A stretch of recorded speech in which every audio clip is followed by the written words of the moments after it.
Hi, this is Dorothy Kuhn, the Inspiring Leaders Mentor, with a quick video of material for keeping your voice strong, particularly when you get to be out and you're speaking a lot. This is really important. It was taught to me by my voice mentor, the wonderful Arthur Joseph. He is a coach to, has been a coach to Angelina Jolie, to NFL players who come off the game field wanting to be sports broadcasters and find out that their only weak muscle in their body are these vocal cords.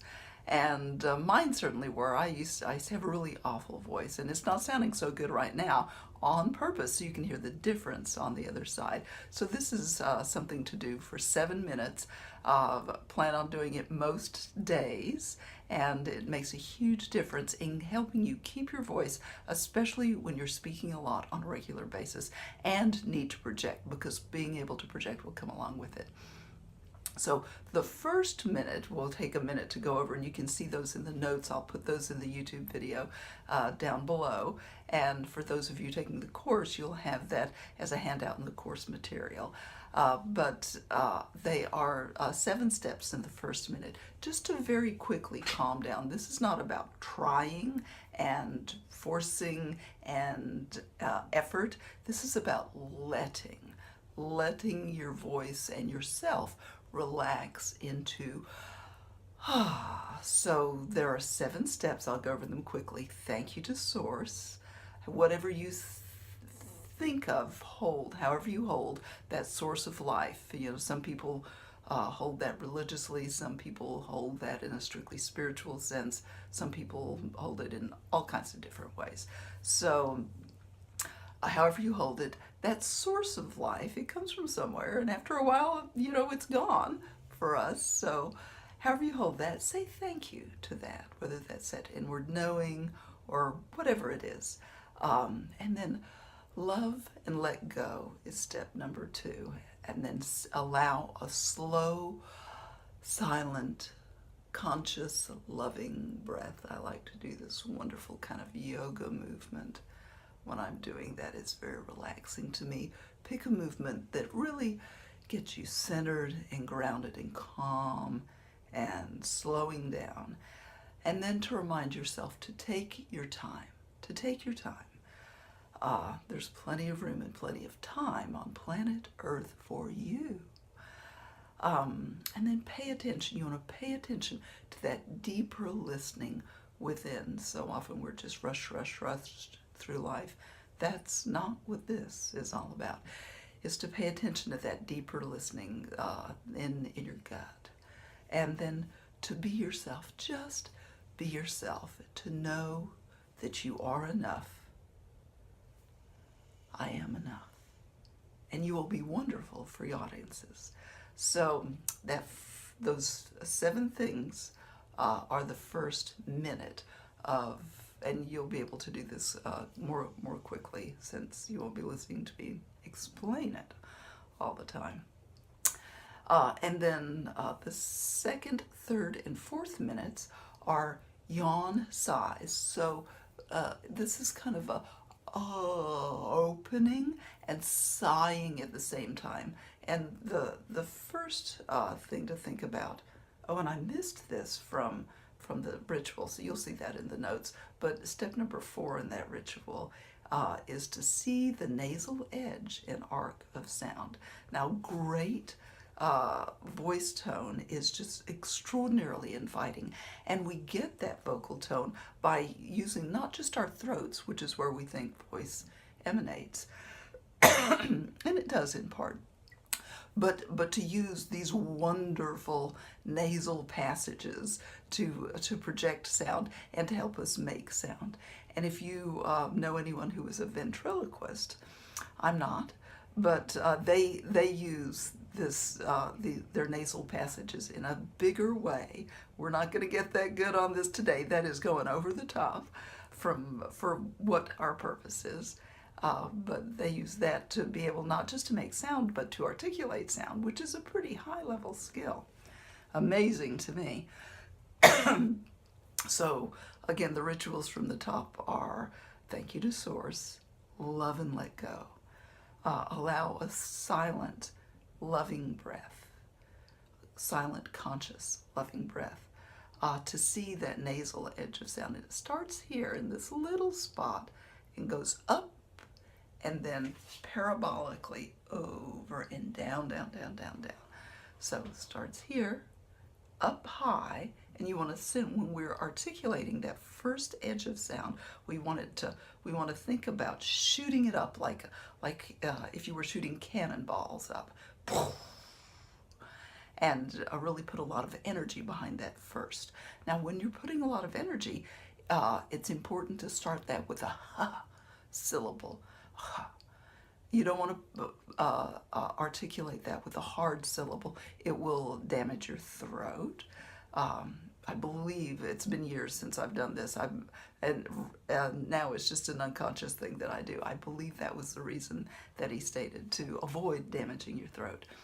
And this is really all about making your throat feel good, warming up your vocal cords, and getting them to recruit all of this other space up here that you have in your wonderful sinus passages to be able to create a wonderful warm tone that is resonant and really inviting.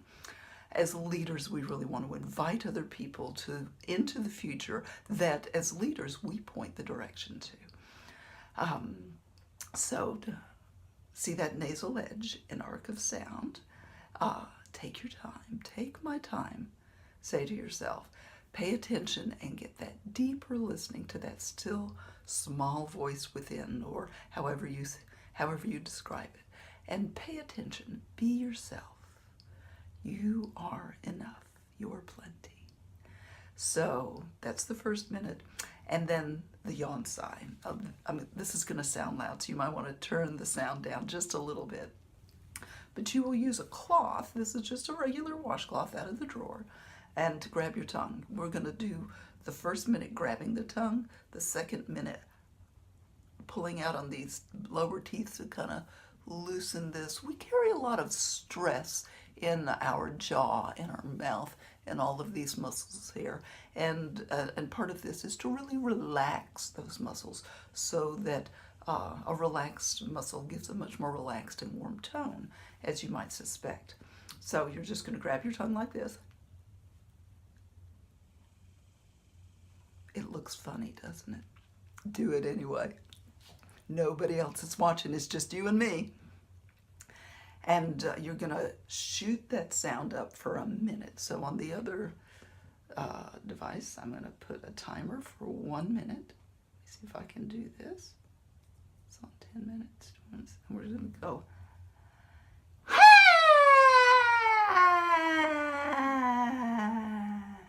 And you hear those little breaks that I've got along the way?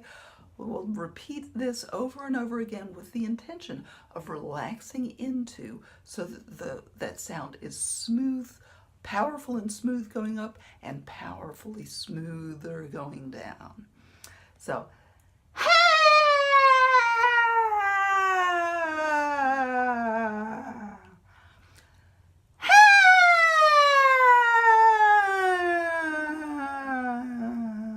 little gentle tug, not much.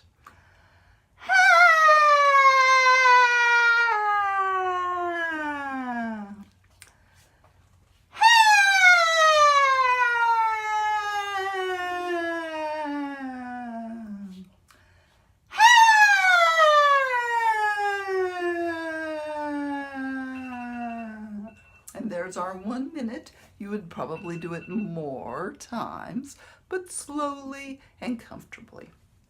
The next movement is this. And so we'll do it this way. I usually switch hands back and forth. So you're pulling out on this bottom jaw to kind of relax it. We get a lot of clenching here. If you have some TMJ, this pull gently. You want to get, you don't want to disturb that too much, but a little bit of relaxation should help it as well. So let me set that timer.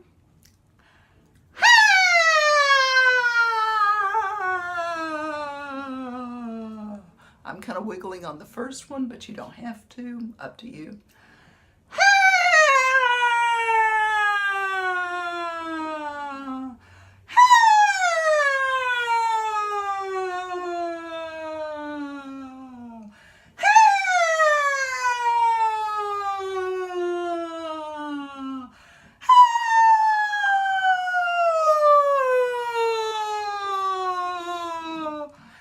want to have all the sound concentrated here in your nasal passages.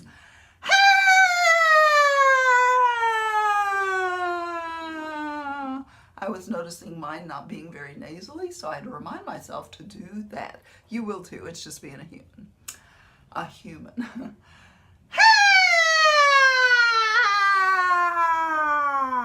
You want that initial ha sound coming out. That's our minute. On each of these positions, you want that initial ha coming out. That's the sound that gives you the least stress on your vocal cords and the greatest opportunity to involve those lovely sinus passages. The third minute is in this position. You can use a pencil. Let me see, I got something in the way here. You can use a pencil. You can use the side of your finger. I just use the side of my finger. It's about the right size. And then we'll do the same thing. You want to keep your belly muscles taut and tight, not floppy or flappy like we usually do, but snug, and to push air from your belly.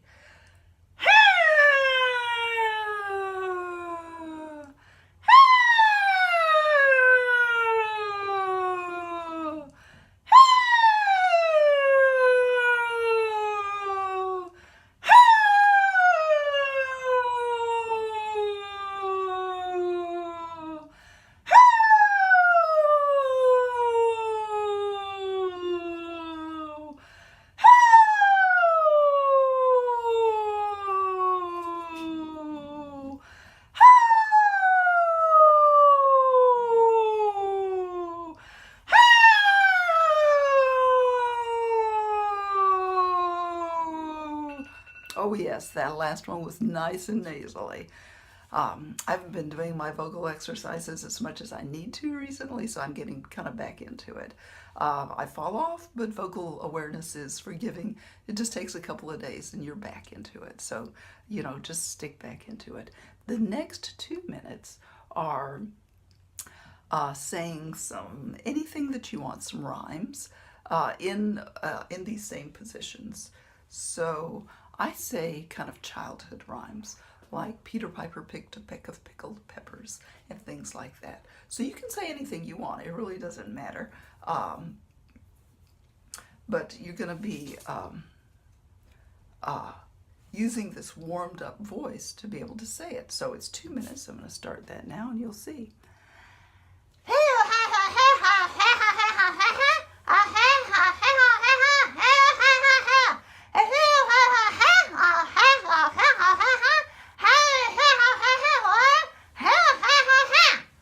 Now, if you heard any of those words without your imagination, I did it wrong, because you should not be able to understand how somebody is articulating when they're doing this. So that was Peter Piper picked a peck of pickled peppers.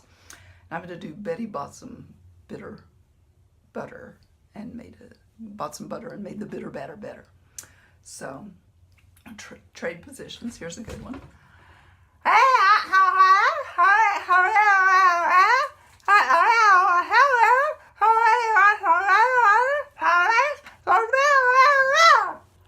So that's Betty bought some butter to make the bitter batter better, but the batter was still bitter, so Betty bought some better butter to make the bitter batter better.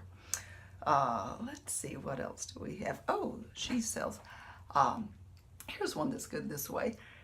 She sells seashells down by the seashore. So all up in the nose, very nasally, very nasally.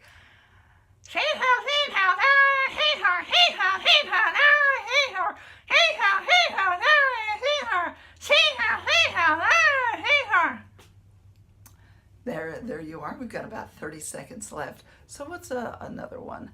Oh, what to do to die today? Kind of a ridiculous one.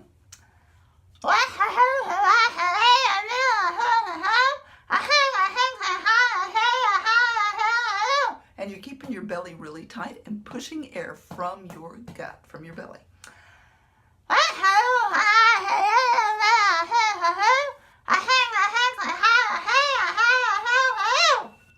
And there's our time on around 2 minutes. You'll do a little bit more since you won't be explaining. You'll just be doing.